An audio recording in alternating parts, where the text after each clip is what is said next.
How stupid do they think we are? The Border Patrol encountered 269 Chinese nationals Monday. In the last 5 months, there's been 20,000 Chinese nationals encountered. I'm going to put this on my Twitter. I want you to look at it for yourself because it's hard for me to believe. It's hard for me to wrap my mind around that. We're going to walk around the pond. Might go to the dock and feed the fish. But I want you to pay attention to this because the news I have, I don't get to see just everywhere. Over 20,000 Chinese illegal immigrants encountered at the border. In the past 5 months alone, Chinese nationals have become the fastest growing group. The fastest growing immigrant group crossing the border is Chinese nationals. They're hiring smugglers. They fly from China to Ecuador, and then they make contact with the smugglers. Now, TikTok has everything to do with it, guys. TikTok is a Chinese mining app. It's the CCP data mining app. If you have TikTok on your phone, they know your keystrokes. They know everything you're doing. That's what you sign over to them. I used to carry a little note in my wallet and talk to people about TikTok, and if they said they had it, then I would show them my notes and everything you have to sign over. It's ridiculous. And it just so happens that the people that are coming here illegally from China, which costs an astronomical amount of money, are using TikTok to find out where the crossings are. Oh, the fence is over here. It's broke over here. You know, the smuggler did it the night before or whatever, and everybody knows where it's at. They're using it. Now, we're going to talk about how's this happening? Who's funding it? Who's funding the infiltration and invasion of the United States? Well, you are, and I am. We all are. Via the UN. So, I'm going to set you down right here, and we shall talk about it. This is nuts. This is nuts. Now, these fish hadn't been fed in a while. They ought to show out. But my notes are all scrambled.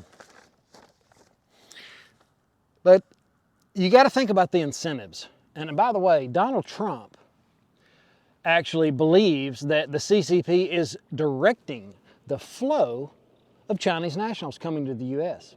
And I completely agree, 100%. Now, on top of all this, we're incentivizing migrants to come across the border via giving them money. By giving them money, cash cards, debit cards, call it what you will. Migrants are getting 40% more from the government funded SNAP program than low-income Americans in New York City. New York City is launching a pilot program to provide prepaid debit cards to 500 migrant families with children. Each card will have a daily allotment of $12.52. That's $350 a week. A month, sorry. This amount is higher than the maximum allotment that low-income New Yorkers receive. Now, they can get their SNAP benefits and use their cards to purchase food and baby supplies from grocery stores, supermarkets, and convenience stores. Isn't that a great place to get baby formula and food? Convenience stores. It'll be like all the other government programs. It'll be temporary at first and then forever, and you'll be able to use it for whatever you want at a convenience store or whatever. There's no telling what you can buy with them, that's all I'm saying. And this pilot program, they might find really good success with it. It might help immigration so much in their favor as far as infiltration goes, they might keep it on for a long time. And we'll pay for that. What is it, 25% on average of your taxes of your income go to taxes. So you're working 3 months out of the year to help fund all of this. It's broken. Okay, now, well, before I go any further, we've talked about the 269 Chinese nationals that were found Monday. They were apprehended Monday. All right, that's 20,000 in the last 5 months. I want everybody to make sure they understand that. This next story talks about the UN and how the UN is helping with money. They're giving money to migrants that are heading north. All right, now, before I talk about it, I watched a video. It was turned on to me by a friend of mine, and the video was John Paul Jackson. Now, he was a prophet, okay? Now, when it comes to prophets, I'm real skeptical. Get on YouTube and search prophecies, and they're having a prophecy every day. But this guy seemed to be legit. I have a pretty good judge of character. It's one of my best qualities. And the strange thing, the thing to take away is he's dead. You make some legit prophecies, I don't think you get to live to see them come true. That's been the case so far. Now, John Paul Jackson had dreams of news articles, and he showed it in his video. I'll put it on Twitter along with all this other stuff, where it would flop up a news article, and it was real vague on what it said, but he nailed the pandemic. He nailed several other things. I hadn't watched it in a year and a half. I need to watch it again. I'll watch it tonight. Why don't you watch it with me and let me know what you think about it? I'll put it on Twitter, Financial Prepper, PPR. Now, here's where I'm going with this. The United Nations is enabling illegal border crossings. The UN was providing debit cards and cash vouchers to aspiring illegal immigrants heading north.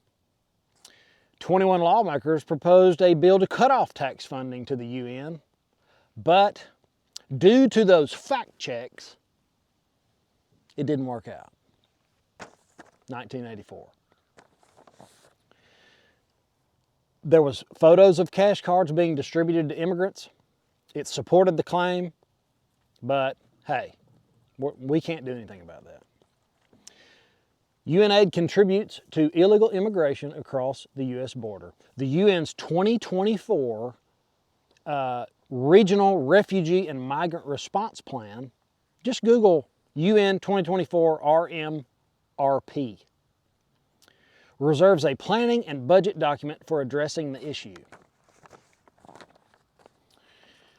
So now that we've covered that, I want to share with you a scripture. Acts 2, verse 3.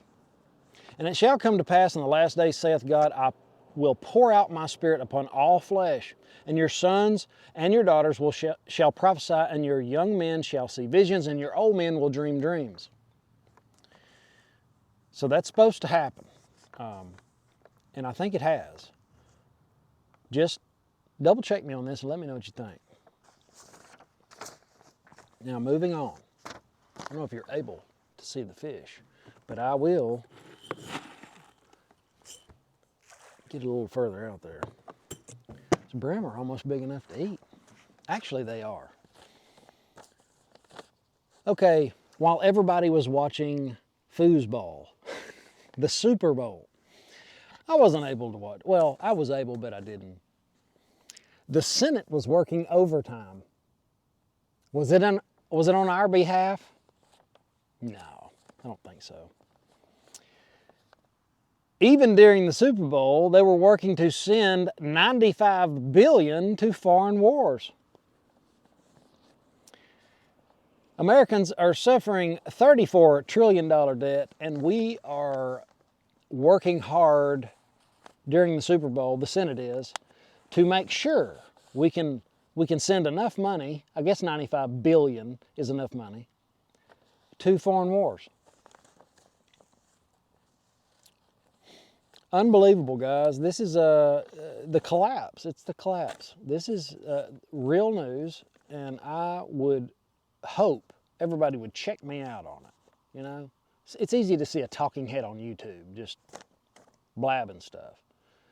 But this is the news that we need to pay attention to. And by the way, hit the like button, subscribe, and ring the bell, because I'm trying to dig myself out of YouTube jail.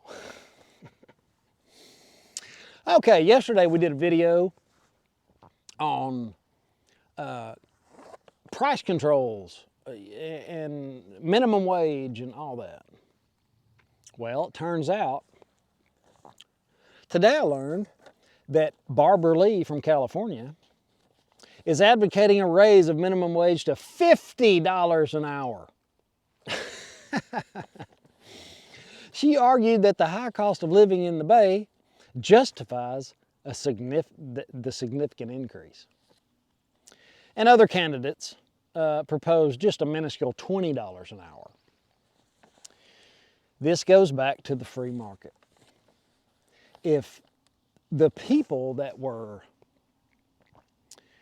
needing goods and services in these high dollar areas and they didn't have it, what would happen?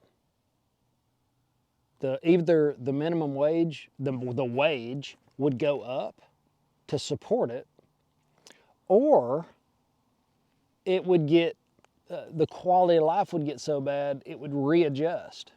See, the free market sorts all that out. We do not need government intervention. The government they've gotten the cart before the horse. They're supposed to be here to protect us, to preserve us. That's it. You know, to handle disputes and governmental things, not dictate what somebody gets paid, or anything else for that matter. It's we're really too far gone. But, you know, we're not too far gone. I'm sorry. I don't have a spirit of fear. I get a little worked up on these subjects because I hate to see our country get invaded, because that's exactly what it is. We're getting invaded through the southern border. If 269 Chinese nationals Monday doesn't say that, then nothing will. But point is, we have a catbird seat. We have the advantage of knowing what's coming. We have the advantage to be prudent and to get ready, get prepared. Hedging your wealth, you know.